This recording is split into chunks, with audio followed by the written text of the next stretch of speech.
زینب ایک بڑے سے بنگلے کے مالک وقاص کی چہیتی بیٹی تھی۔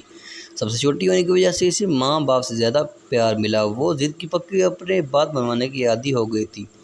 عید کی آمد میں صرف چند روز باقی تھے، اس وجہ سے زینب نے خریداری شروع کر دی۔ زینب نے اپنی سہیلیوں سے ایک شرط لگا رکھی تھی، وہ یہ کہ اس عید پر کون سب سے زیادہ خوبصورت اور اچھی نظر آئے گی۔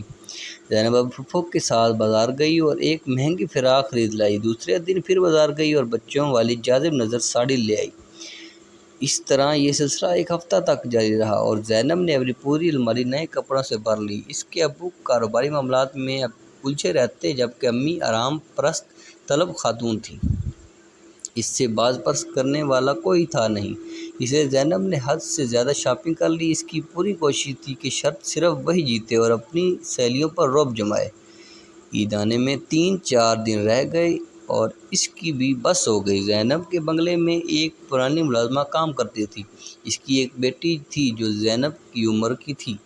اس کا نام اقصیٰ تھا۔ اس کی ماں نے اسے ایک سرکاری اسکول میں داخل کروایا ہوا تھا کہ وہ کچھ پڑھ لکھ جائے۔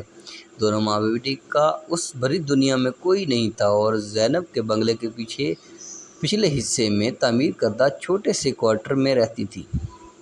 اس کی ماں قسم پوش کی حالت میں زینب کے گھر کی جھاڑ پوچھ کیا کرتی تھی۔ اسکول سے واپس کے بعد اقصیٰ بھی صفائی میں اس کی مدد کر دیتی۔ روزہ افطار ہونے میں ابھی آدھا گھنٹہ باقی تھا اور زینب کو روزہ لگ رہا تھا۔ وہ ٹہلتے ہوئے اپنی ملازمہ کے کوارٹر کے پاس سے گزری تو کوارٹر میں اقصیٰ اپنی ماں سے نئے جوتوں اور کپڑوں کی فرمائش کر رہی تھی۔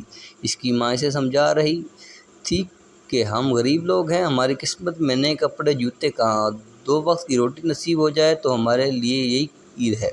اقصیٰ یہ سن کر رونے لگی تو ماں نے اسے جھوٹی تسلی دلا دی کہ وہ کچھ کرے گی۔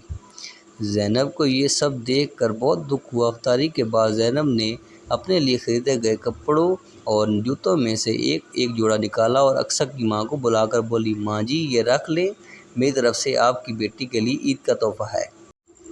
اور اقصیٰ کو مت بتائیے گا کہ میں نے دیا ہے۔ اس کی ماں تشکر بھرے انداز میں اس کا ماتھا چوم لیا۔ عید والے دن زینب کی سہیلیاں اسے ملنے آئیں تو اسے دیکھ کر بہت حیران ہوئیں کیونکہ وہ ایک سادہ لباس زیب تن کیے ہوئے تھی۔ سہیلیوں کے پوچھنے پر اس نے انہیں سارا واقعہ سنا دیا۔ اس کی تمام سہیلیوں نے اس کے جذبے کو سراہا اور اسے شرط کی فاتحہ قرار دے دیا۔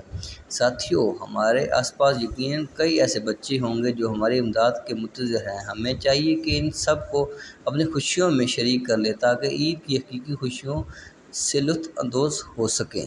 شکریہ۔